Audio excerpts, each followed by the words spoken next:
Are you stuck in the same old routine at work? Do you find yourself hitting a creative wall, unable to see beyond your current perspective? It's time to break free and unlock the power of fresh perspectives. I am David Gouthro. The podcast is Discover Fresh Perspectives, and I'm here today with Marla Simlett. Welcome, Marla. Thanks for having me here today, David.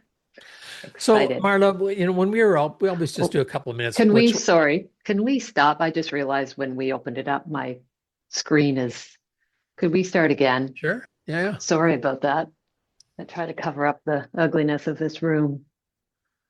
Oh, needs to, well, but you know what? So there's just to one side of it, there's kind of a bright light that's a little bit distracting. Is it possible to put,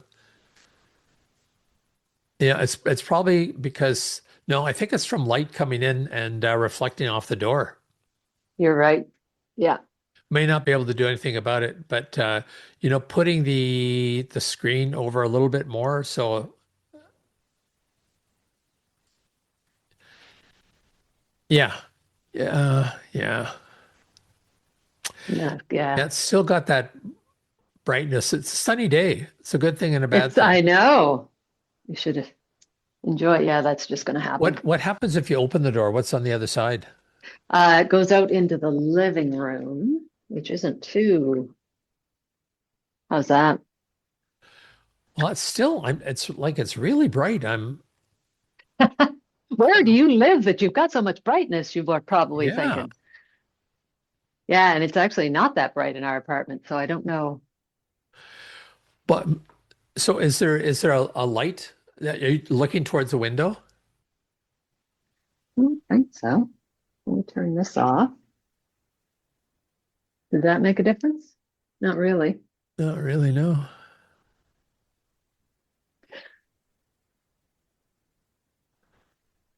That's very strange. Yeah. So I think it's probably better to just have this closed. Yeah, but I would tend to. I mean, I could turn a little bit and I could cover up this. Well, Marla, this is audio only. So it doesn't matter. So it doesn't matter. No. So I don't know why I was being so fussy. So there we go. Perfect. Okay. Sorry about that, Dave. No problem. So we shall start again. Let's make sure it's doing it.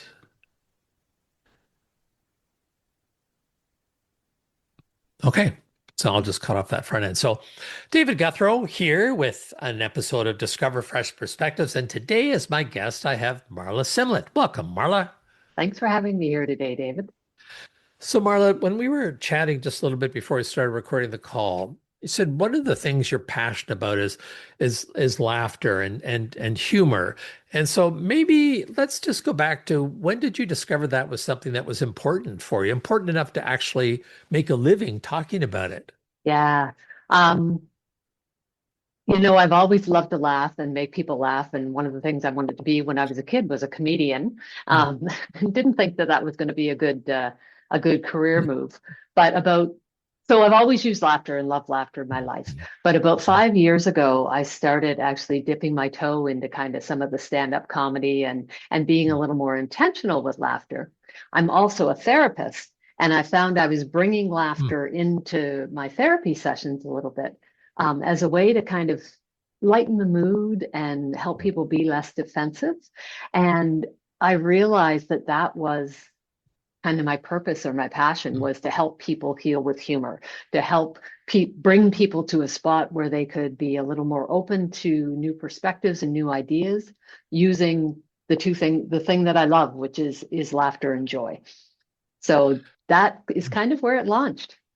So I'm going to go all over the place here because I said, it's not an interview, it's a conversation. So when you say you use it in as a therapist. So how do you do that? How do you bring humor in? Because usually when people come to therapy, at least folks that I know, it's, because there's something fairly serious going on. So how do you use humor in a way that supports the conversation that has to happen rather than distracts from it?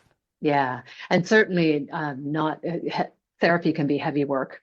and a lot of heavy lifting. And so I don't, it's a fine line to bring humor and laughter in a way that doesn't detract from the seriousness of what somebody's going through or what they're dealing with.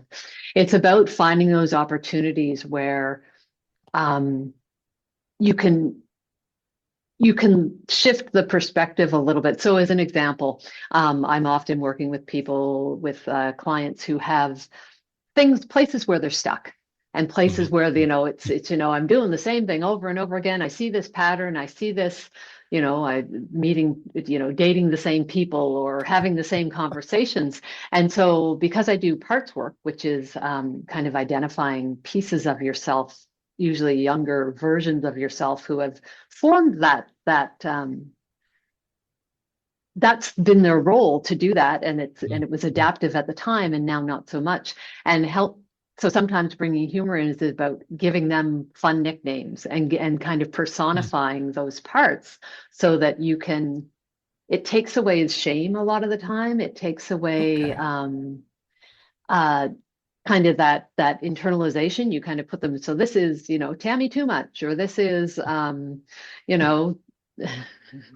it. Betty Binger, or this is, giving different names so that you can then have a different relationship with those parts. So, I do that with myself sometimes, and Tammy Too Much is one of my my things where if I think something's good, I'm going to do it more, because then it's going to be better. And so I'll have conversations like, Tammy, are we really going to do this right now? And so it makes me laugh a little bit. What you focus on expands. So when you get that lightness of energy from laughter, then it opens up a little bit to be able to think a little bit differently. And that's been my experience. Yeah. That makes a lot of sense. Now, you also said that you mentioned stand-up comedy. So is that something that you observed? What's your connection with stand-up comedy, which quite frankly scares the pants off me? You could not pay me enough to do stand-up comedy. So I'm curious about your experience with it. Yeah, I started that. So I have a conference I go to every year, and they have a talent show at the last day of the conference. And I always sat there in the audience like, oh God, I'd love to get up there. I'd love to get up there. And one year I gathered up my courage, and I get up there and told one joke.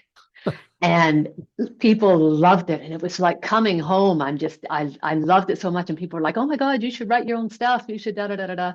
So I started doing that for that audience, and writing some of my own bits, and I still do that every year. I actually MC their talent show every year and bring my comic flair into that. But I did last fall take the opportunity to actually go to some of the comedy clubs in Vancouver and try my hand at stand up there. Wow. And that's a different experience.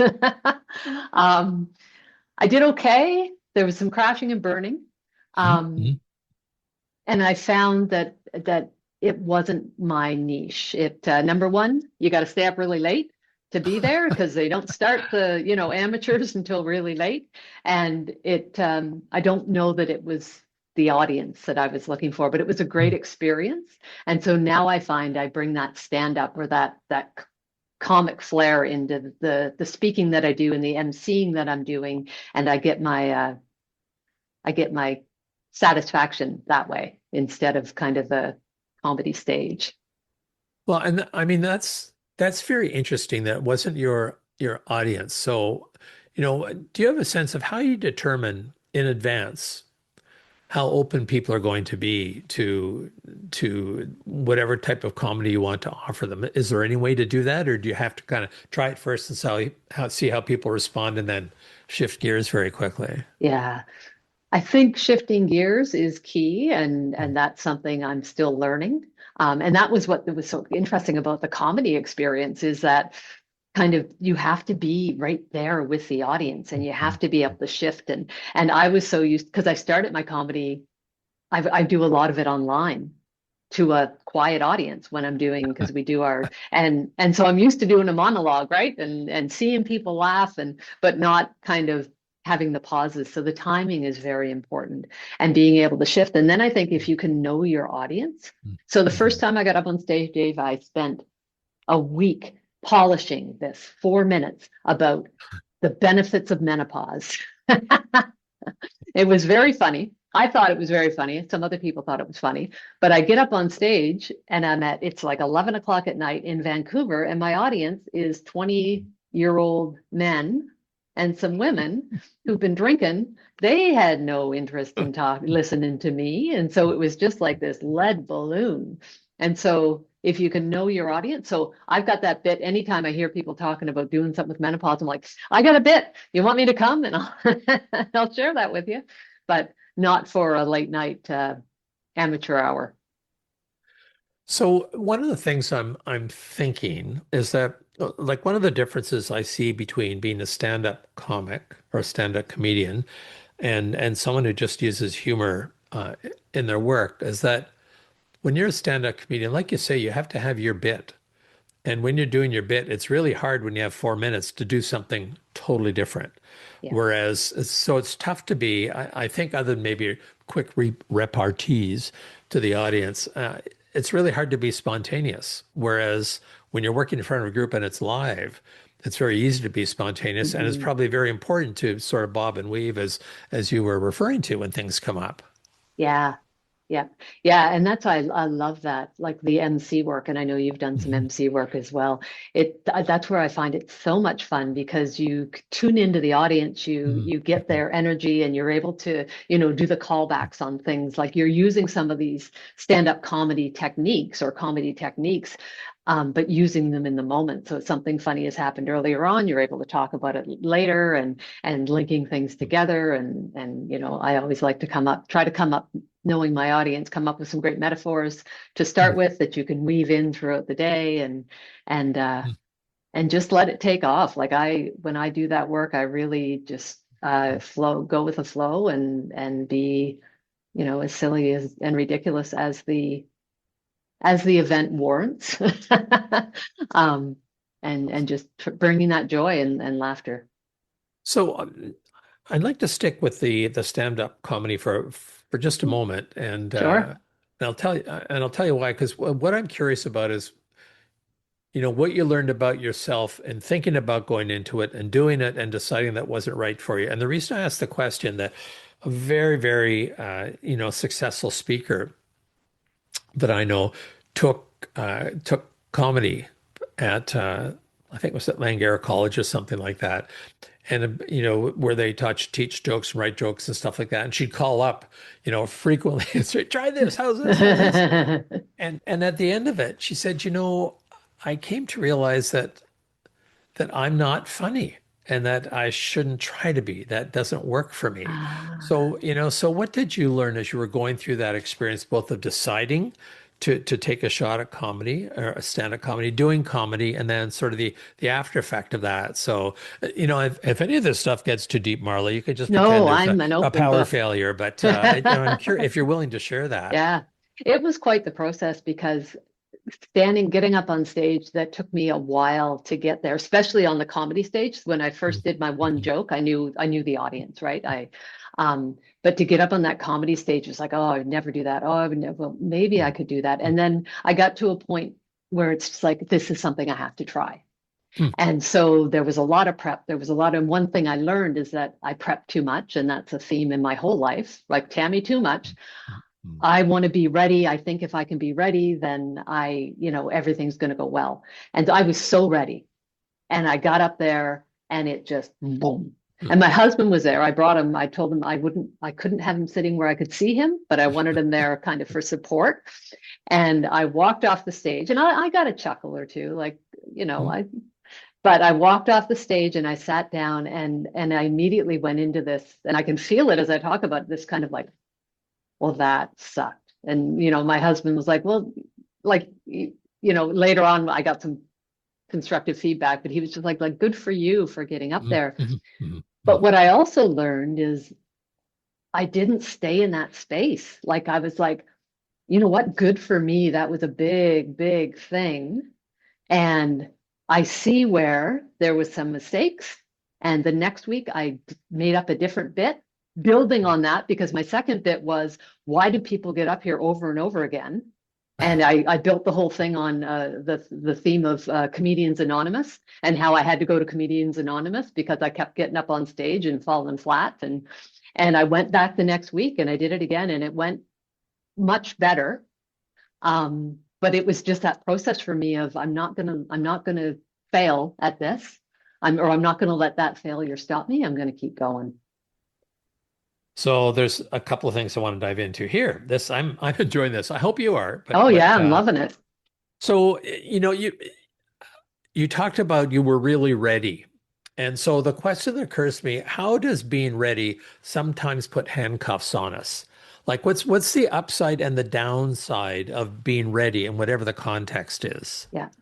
For me, so being ready helps me feel calmer. It helps me feel like I'm in control and I'm going to be able to deliver what I plan to deliver, which is great if you're doing a presentation in front of a board or whatever. Like I come from the corporate HR world, that's really great. Where it's not so good is the ability to bob and weave. So that ability to, so I will get on a thing and it's like it's like having blinders on because okay, no, I got to get through this. And I think the more uncomfortable I am, the more I get in that because that's the plan. And it takes away from the ability to read the audience, to veer away because something is going to be funnier, than what you're going to say because of something that happened over here. I had an experience on a podcast where the host all of a sudden had her headband was falling off, and I was so intent on what we were talking about, but what I really should have done was, for the viewing audience, we're having a wardrobe malfunction, and that could have been really. So it just takes away from being able to be spontaneous. So, and this, we can come back and talk about the importance of improv as a life skill as well. Yeah, But that's right. something else, when your first performance, what you said, maybe it was intentional and maybe not, but I really liked it. You said, well, that sucked as opposed to I sucked. And Yeah. what's the difference between, why is that distinction important? Yeah. Because I didn't suck. I got up there, I did a good job, I delivered the material, it was funny for the right audience, but it did not land. So the distinction, and from a personal growth perspective, not taking that on as shame and blame and all the negativity we can put on ourselves and detaching that. And this didn't go well. I didn't like this, but I'm still a funny and good and talented, person. Well, and I love the fact that you took that experience and actually milked it, right? Mm-hmm. Like, how can I use this? Because that's so real and so transparent. I love that. Yeah. So, Marla, why is laughter so important? I mean, not just for you, but for the Yeah. world, and maybe even more so these days than other days. What's laughter do for us? Yeah. Laughter. So there is, when I started realizing the focus of my speaking career and was going to be on laughter, I did a really deep dive into the research. And I mean, decades of research on the physical benefits of laughter. So the way that it lowers your stress and the stress hormones and promotes, good health and good cardio and all of that stuff. It also, for me, the biggest piece about laughter, and for me, I don't even think you have to actually laugh. If you can generate the energy of laughter, you are, because it's the same kind of feeling as kind of gratitude and joy and positivity. And from a kind of, I do a lot of energy psychology work, and you can't stay focused on the negative when you have positive energy coming in. So it's really hard. Sometimes I ask people, okay, so think of something really bad that's happened and somebody you're really mad at, or a situation that's really got you stressed out. And let's focus on that for a minute and feel that. And then we laugh. And it's really hard to stay in that place of anger or judgment or when you're laughing about something. So for me, it's like a great big reset button. For change in perspective, change in mood, change in the energy that you're experiencing. And sometimes when I talk about energy, people are like, oh, it's kind of airy fairy. But always say, like, nobody can say they haven't walked into a room or been in a room where the energy has been heavy and somebody cracks a joke and you can feel it lighten up the room. You can feel it lighten up, or vice versa, right? The room's pretty light and then somebody says something or something happens, and that's that experience of how energy can shift, and how laughter shifts that energy for people. So, well, there's so many other things that are occurring to me. Like, let's just take that one about shifting the energy, because I think it takes courage to do that. Like if into a walk into a heavy situation, it's so easy to let your mind go into what if I say this? What if that? What are the consequences going to be? And hold back. And sometimes it's exactly the release that's needed. But Hmm. even knowing that it's needed, it still takes courage to flip that switch to actually release that. Yeah, Um, and some environments love that and some don't. But you never know yeah. till you try it. The other thing that was kind of visual images came to mind when you talk about the power of laughter, that I was just thinking of hybrid cars that recharge the battery as you put the brakes on. What if we thought that that laughter actually, refills us again, right? It's not just a break, but it actually gives us energy to do more things. It's like, and these are all very personal projections here, but I have a spin bike over here, and I'm trying to, I'm going to have to get a couple of new knees in a little while, so I'm trying to get my Oh, body in shape yikes. for dealing with that. So I've got a certain caloric count that I'm allowed for the day. And if I think I want to be able to have a little bit more, I have to get on the bike again so I can That's actually right. have more access to more calories if I'm on the bike. And what more we would be able to do in our lives if we gave ourselves more laughter to Yes, fuel us up, to give us that energy back. It's not like there's a real hard case to be made that we should be laughing less because we're living in very serious times these mm, days. It'd be really hard to make that business case. yeah, for sure. And I love that image you've given of, it's just kind of filling you up, filling up your gas tank, just like you need food, just like you need. And I mean, my husband, it comes from a biology background, and he's always saying, well, what's the We we biological? all come from a biology background, Oh, Marla. We're all born. I presume that's not what you meant. no, no. He studied biology, and he's Oh, really okay. interested in kind of the evolutionary, like, when we talk about things, he said, well, that's how people have evolved, or that was the purpose of this. And I'm always like, you know, however, wherever we came from, whatever your beliefs are, laughter was given to us for a reason.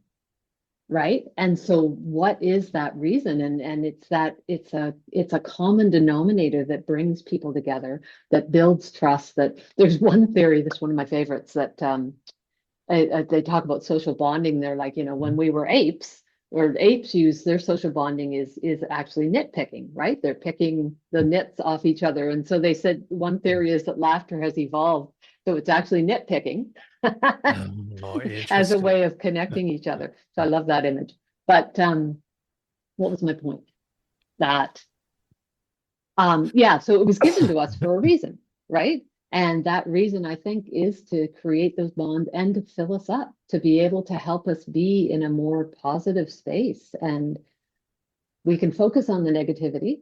And there's a lot of it. Like if you're a negativity junkie, fill your boots, because you don't have to look very far. Or you can focus on the positive, which then allows things to be in a different perspective. It puts you in a place where you can actually make a difference. Because that doom spiral, I mean, they call it doom scrolling, like you go Mhm. down that. And I find sometimes I don't pay a lot of attention to the news.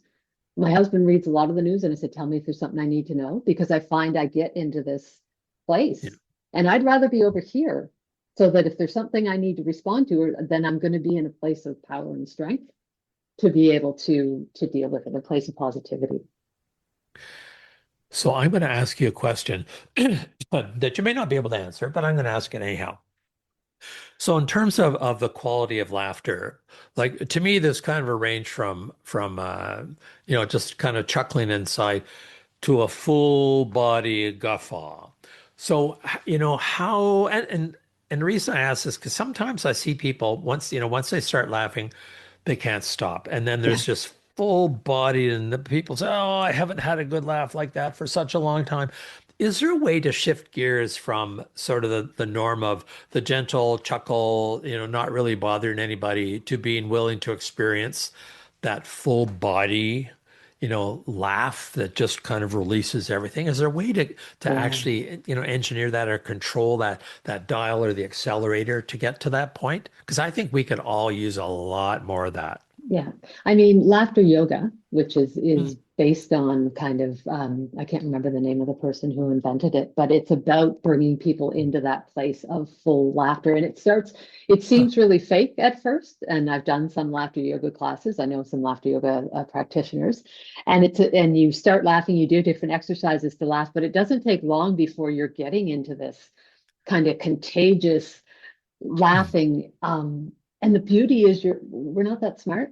Like our bodies and our brains don't recognize what is fake and what is real. You're still going to get the benefits of that, but Mm. often, and you'll know, I mean, if you kind of, and then if somebody else started laughing before long, it's like a yawn, right? You're laughing and it's real. So I think laughter yoga is a way to move yourself into that space. But when I think about some of the deep, like those laughs that you can't stop, it's Mm. very organic, right? And a lot of it to I find, and I don't know, it's an interesting question because I wonder if it's also related to comfort level, right? And connection, Mm. because I find I've had those experiences with people that I'm very connected with and with people that I really trust, because then it's a very vulnerable state, right? In some ways to let go into that complete laughter with it where you don't have control. So I'm not So, sure, but that'd be interesting to look at.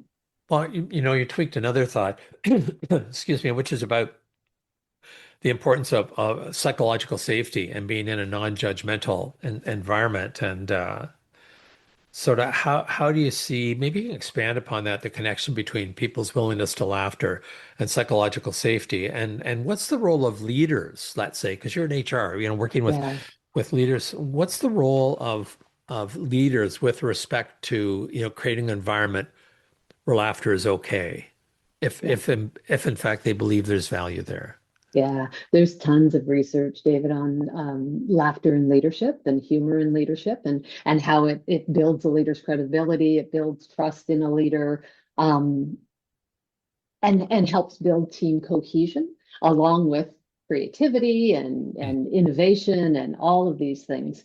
One of the best books I've read on that, there's two Stanford professors who actually teach laughter and humor in the workplace as part of the MBA program at Stanford. Oh. And they Hmm. have a book, I can't remember their names, it's two women. They have a book called Humor, comma, Seriously. And it's a really great, quick, kind of fun, easy read, but it talks about some of the research that's been done in that area. What I find is that oftentimes leaders, if they're not naturally, so I've led teams in the past, and my teams were tons of fun. I mean, we were very productive, very smart, but we had a lot of fun because I tend to like to bring fun into the workplace and the things that I do. And we'd look for the ridiculous, and we'd have, silly questions at the beginning of our team meetings. And I'm, my team was a happy, cohesive one Hmm. in a place where that wasn't always possible. But I think a lot of leaders, or some leaders, feel uncomfortable with the idea of, they either think I need to be a stand-up comedian, or what if I bring laughter and humor in and they don't respect me? Like, what if it takes away from my professionalism or from my authority? Or what if we get on this roll and then I can't control it, right? Like I've talked with leaders about what I like to call ABS, which is absurd brainstorming sessions. So if you start off a brainstorming session with throwing in anything and letting it get crazy and letting it get, it opens up creativity. And sometimes there's gems in that, right? But other Hmm. times sometimes leaders are like, well, how am I going to bring that energy down again to get serious? Because this is serious stuff, not recognizing that bringing it up is going to open up the Right. innovation. And some people have, their own blocks to laughter as well, depending on what their experience has been, and, whether they've been shamed for being jovial, or, for things like that. So it's an interesting question. I know quite often when I'm facilitating, whether it be a planning session or, excuse me, a town hall or anything like that, as part of the contracting conversation, I will generally have a conversation with the top one or two people in the organization to say that one of the things that I've found is you've just, suggested that for someone to be able to do that opens it up for everyone else. So I would like permission to, occasionally take just gentle little probing, not disrespectful, but shots or comments directed to you. And that's for people to see that it's safe to do that with each other as well. Yeah. And what'll determine if that opens it up is how you respond to what I say. Yeah. So if you just kind of frown and humph and stuff like that, that's going to send a very strong tone that we don't really have the freedom to have the kind of energy that's required to be truly creative.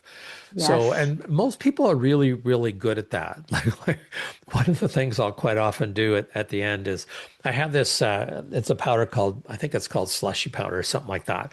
And so I'll talk about how it's not about what you've learned in here that's going to make a difference. It's what you do.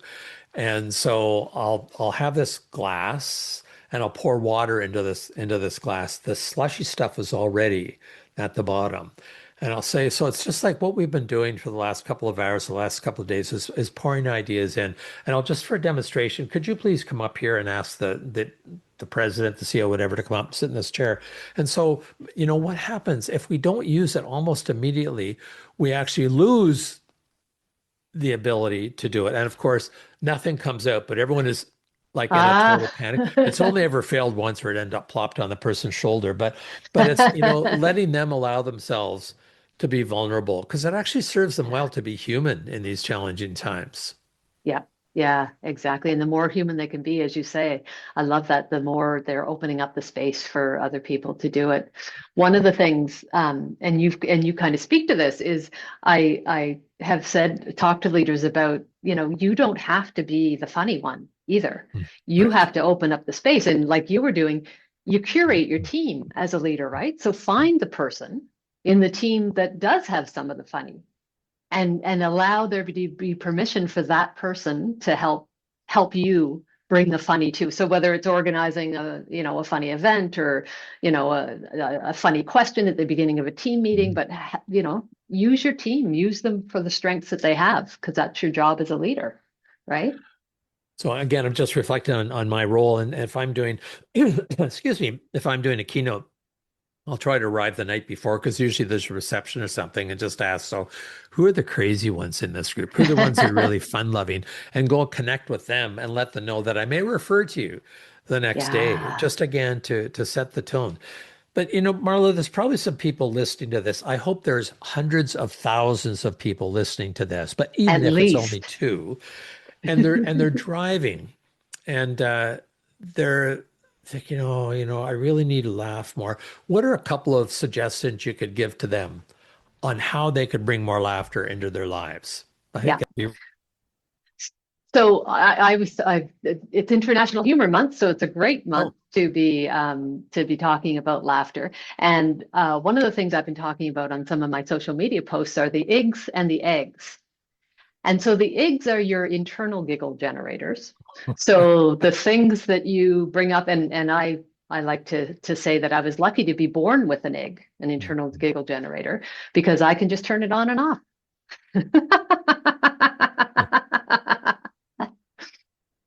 So sometimes just doing that is enough to get some of that energy flowing. There's a woman in Australia, I can't remember her name either. At a certain age, names just leave your head until they come back in the middle of the night. And I've heard so about I'll that. call Yes. you. I'll call you when this happens. But she has what she calls a laughy prescription, which Hmm. is you get your phone and you do a 1 minute laugh into your phone, and then you bring it up for yourself. Oh, Or if there's huh. somebody with a really funny laugh, get them to do that so that you can prime the pump, so to speak, to get you laughing. You listen to your favorite comedian, you watch a funny show, you call your funny friend, to get so those are some of your eggs, your external giggle generators. Hmm. So you find out, and I talk about this in my laughter intelligence framework, is that one of the things that's important to do is map your laughter signature, like knowing what makes you laugh so that you can use it, knowing how you make other people laugh so that you can use that in different environments. And laughter isn't something we think about a lot, right? We think it's somewhat spontaneous accident that happens, and it's, you love it when it does, and you like those people who make it do it for you, but we don't think about using it intentionally. And I think it's, I mean, as a tool, it's free. You carry with it, you have it with you all the time. And I have yet to meet somebody who can't do it. So why wouldn't you use it more often? I think of listening to little babies giggle. Oh, Right. Like it's more contagious than a yawn. But so this has been great, Marla. But before we go, I heard a rumor that you are going to be starting a podcast. So would you mind I just saying a little am. bit what that's going to be about? And we'll make sure with the title and everything, we'll put it in the program notes. So if people want to follow you, they can do that. So why are you doing a podcast? What's it going to be about? Yeah. So my podcast is called Laughter Revolution. Come for Okay. the giggles, stay for the growth. Mm, And I want to get the message out there that we can use laughter intentionally, and we should be using it more in our lives. So my hope is that people will come in. I'm going to be talking about different situations that come up, kind of blocks and issues and problems that are pretty common to most of us, how we can use laughter, and how I've used laughter myself to kind of get over some of those hurdles. I'm going to be talking to some experts in laughter. I'm actually taking it on the road for the first year. wow. Season 1 subtitle is Where Laughter, Learning, and Luggage Collide, Oh, because I'm going to I'm going to be traveling for 6 months. So I'm going to be finding things that make me laugh in other countries and other cultures and people that use laughter and talk about laughter. So it's going to be fun. It's going to be light, but there's also going to be some learning, because mm, my passion is really not just laughing for the sake of laughing, although that's good too. It's laughing to help you grow, and right. laughing to help you learn about yourself and become your greatest you and have the best life that you can. So it's going to be that combination. And I'm super excited about it. So, Marla, I kind of have a hunch. If I were to predict, if you go someplace and don't find laughter, you will create it. It will. I just have a hunch. But thank you so much for being a guest today. I've Thank really you. enjoyed our conversation and look forward to following your podcast when it comes out. So, again, we'll make sure the name and everything is in the program notes. And yeah, so thank you for being here today. Thanks. This was a great conversation, David. I loved it. David And Gouthro, have a Discover. giggle. Sorry. Have a giggle. Oh, like when I just kind of tripped over my own lines. Yes, I do that constantly. Have the eggs and the eggs, and yeah. So come on back next week, folks. I have another guest with a different perspective. In the meantime, between now and then, you might want to practice some of that laughing. Subscribe now, because on Fresh Perspectives, every episode is an opportunity to explore new horizons and redefine what's achievable.